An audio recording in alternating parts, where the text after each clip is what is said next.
Yeah, y'all know what time it is. Here we go, baby. Here we go. Here we go. It's the off season.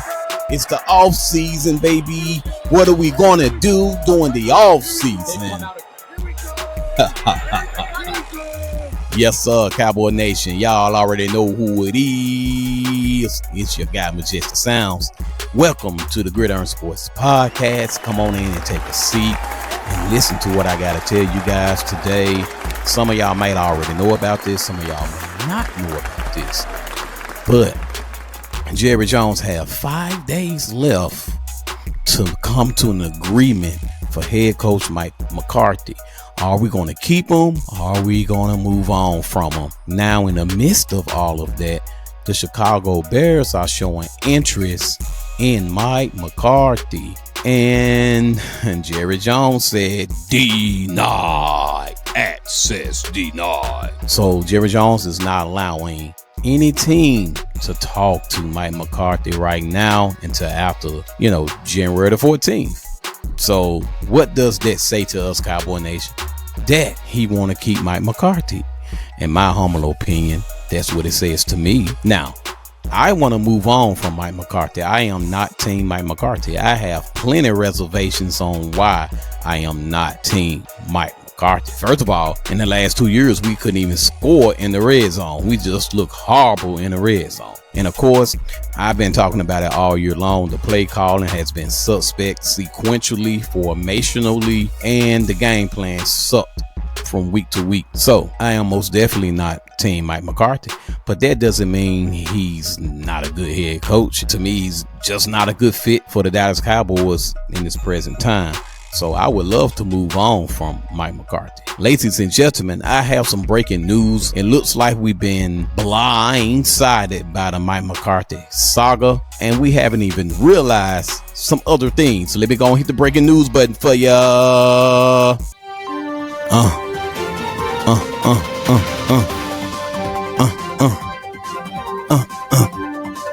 We got breaking news. Oh, yes, this offseason has been interesting already. So the breaking news is we haven't even really paid attention to the fact that we got 20 players that are about to hit free agency if we don't re-sign them. Have anybody else realized that? I just took a gander at the list, and I got the list right here for you, ladies and gentlemen. So let's check it out. And you guys should be able to see it by now. All right, so let's stroll down and look at the list, the infamous list.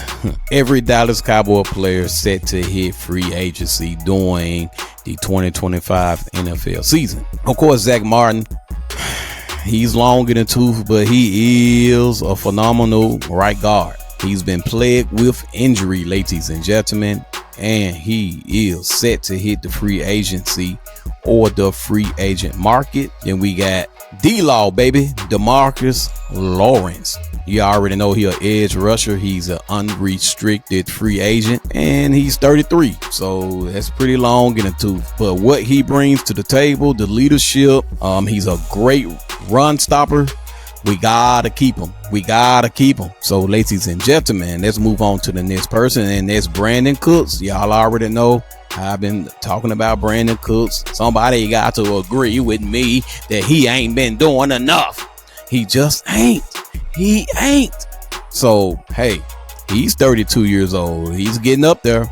So, hey, it's up to Dallas what they want to do with this guy. I would let him walk. Just let him hit free agency. That's what I would do. And I get it. He had an injury this year, but come on, dog. When CD Lamb decided to sit out the rest of the year and try to let that shoulder heal, because he'd been battling a separated shoulder all season long, and Brandon Cooks had the opportunity to step up and show us what he got, he never stepped up, ladies and gentlemen. So I would love to move on from a Brandon Cooks. And again, shout out to Michael Parsons, because he's been lobbying for the cheetah Tyreek Hill. If we can bring in a Tyreek Hill, that would be great. Now, let's move on to Trey Lance, a.k.a. Trigger Trey. He's only 25, but he's going to hit the free agent market because Dallas probably not going to re-sign him. And that was Jerry Jones doing, bringing him in the organization without consulting with his son or Will McClay. He did it all by himself. And so has it really materialized into what Jerry Jones wanted it to be? If you ask me, the answer is no. But I will say this, he's at least not throwing 5 interceptions like he was doing. Man threw 5 interceptions in one game, and I get it was the preseason game. But in week 18, the last week, he had the opportunity to play the entirety of the game, and he looks good. Now, he didn't look great. He didn't look exceptionally well, but he looked fairly good. He didn't have any touchdowns, but one thing he did not do, he did not turn the ball over.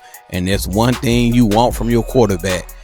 Don't go out there and be the reason why we lost the game, bro. Come on, dog. If you're going to do that, we're going to put you on the bench. So Trey Lance actually looked decent. Like I previously stated in one of my episodes, that he looked good on the center. He looked good in the shotgun and the pistol. He looked good in the read option. He looked good in the design plays as well. Design run plays. My humble opinion, I would actually keep a Trey Lance, but I don't think they're going to keep Trey. Now, let's move on to Brian Anger, punter, 37. Unrestricted free agent. He's long in the tooth, but he's good. Unless you got some other punter on the roster and on your mind that you've been recruiting and looking at, you might want to bring this guy back. Eric Kendricks, 33 years old, unrestricted free agent. But if you're going to bring Mike Zimmer back, he is the heart and soul of the Mike Zimmer defense and philosophy. So you have to bring Eric Kendricks back. J. Lou, like I told y'all guys, I'm going to do a video on J. Lou. Again, he should have made the Pro Bowl. And I get it, he's 30, but he's a good 30. 30 is the new 20 for J. Lou because he looked like a young, strong man out there making plays time after time. Time after time. Yes, sir. And then you got my guy, I might not say your name right, man, Livell Joseph. I think that's how you pronounce it. Livell Joseph, who's very long in the tooth. He's an interior guy. He's 37 years old. He brings leadership with him. So they just going to have to think about what they want to do with him. Then you got quarterback Cooper Rush and Rush we trust. But believe it or not, ladies and gentlemen, they haven't re-signed this guy yet. All these people on this list have not been re-signed. And the quarterback position is a very valuable position. Arguably the most important position in the National Football League. And right now, you don't have a Cooper Rush signed. You don't have a Trey Lance signed. So we're just going to have to see if they're going to sign them guys. But I'm going to wait till I get down to this other name before I spill the beans. Then we got a CJ Goodwin, who's 35. He's long in the tooth, but he's a great special teams guy. He's that special teams gadget for us who get everything done in special teams. So I most definitely would keep a CJ Goodwin. Bring him back again for a cup of coffee. We got Chuma Odoga, left tackle, 28 years old, unrestricted free agent, but he showed me a little something this season. I think we should keep him. And then you got a Trent Sieg, the long snapper, 30 years old. You might as well keep him. Then you got Oso Odigizua, interior guy. Think he more like a 3-tech interior guy. He's only 27. And you better not let him walk because he had a phenomenal season, especially when Michael Parsons got back. It's just something when Michael Parsons is on your team and he's out there on the field playing. He missed 4 games, but when he got back, the defense just went up a whole nother level. So shout out to Osa Odigizua, and Jerry Jones, Stephen Jones, y'all just need to resign him. And then we got a Rico Dowdle who had a phenomenal year towards midway in the end of the year. He's only 27. Bring him back, man. Bring him back. So I would bring him back.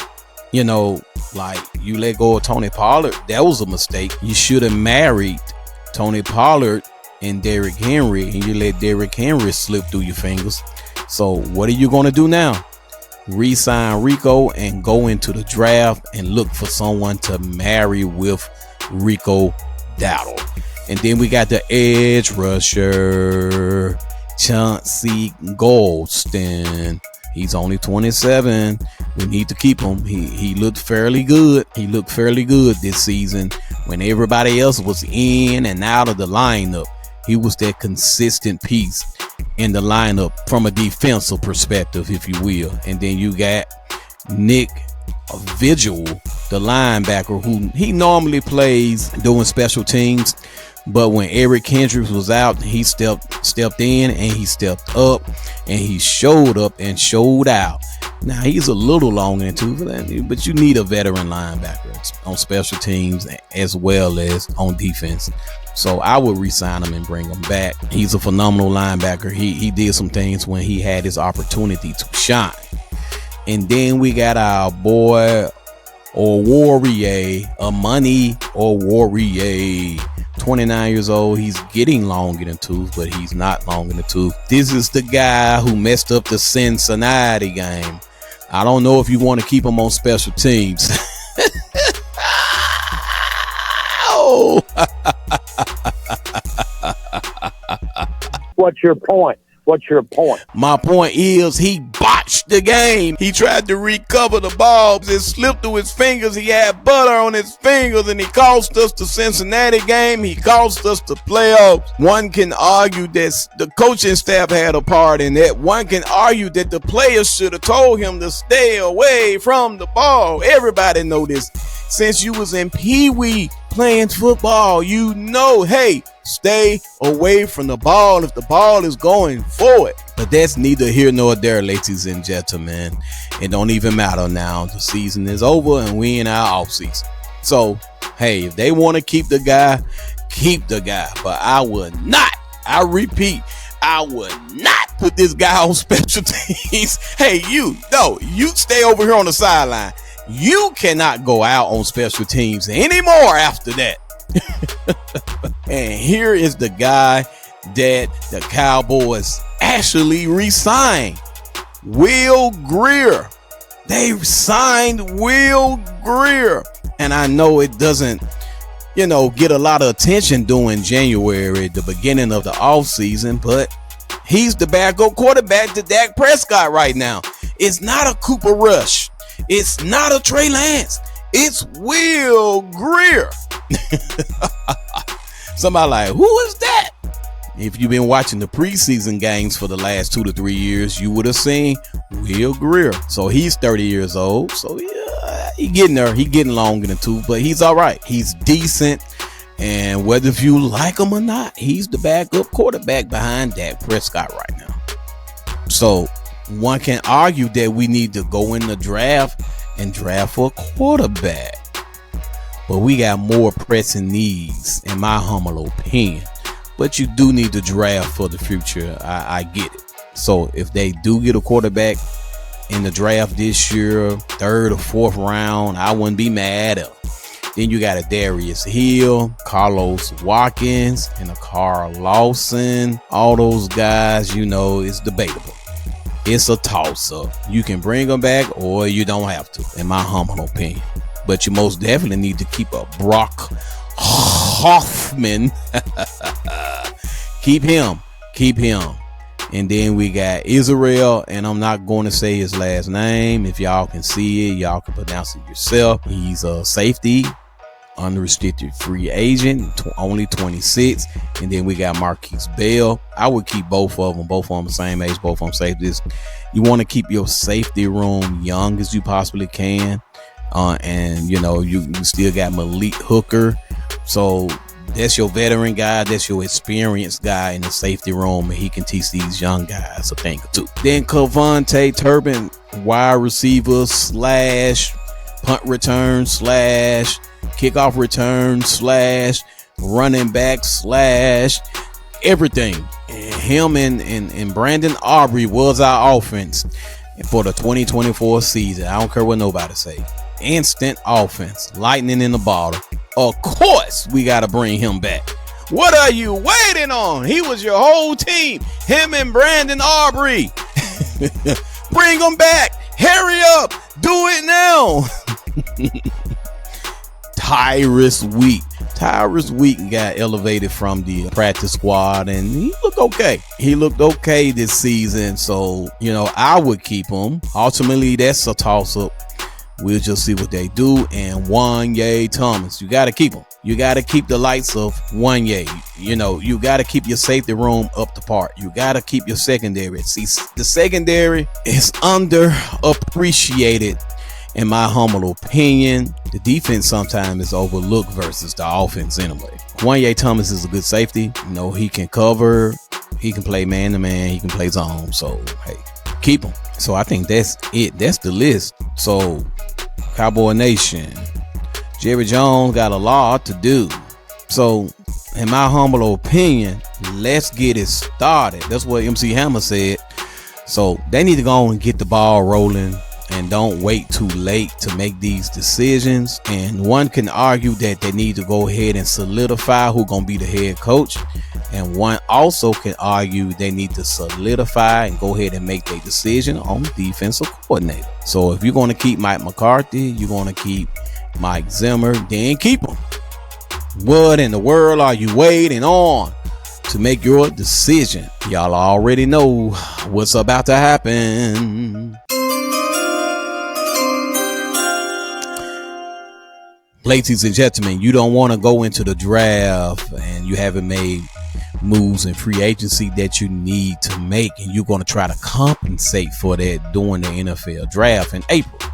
So that's what we don't want to happen, but it's a high chance. Somebody say a high chance. It's a high chance that that's going to happen. It's likely to happen, highly likely to happen, and it's highly unfortunate for us, Cowboy Nation, but if Mike McCarthy is the head coach, if Michael Parsons continue to open his mouth, and if Mike Zimmer is still there, hopefully those three can kind of get some things going, because the new contract that they offer Mike McCarthy, he gonna want some autonomy. He gonna want some freedom. He gonna want some control. So hopefully he can get some guys in that he really want in. We got to build our roster. It got to be better. You can't have rookies everywhere. We can't have 1 year, 2 year, and 3 year players all over the roster, ladies and gentlemen. And then if they are on the roster, you got to balance it out with some veteran players, and you got to balance it out with some studs, some guys that really, really can ball. So hopefully we can get the players in we need before the draft. So when we go to the draft, we won't overcompensate. That's my time, Cowboy Nation. I truly thank you all for your time. Make sure you guys subscribe. Y'all already know what to do. Share this content. Share it with a friend, with a co-worker, with a family member, with your significant other, and even with your enemy. And maybe y'all have become cool after talking about the Dallas Cowboys. DC for life.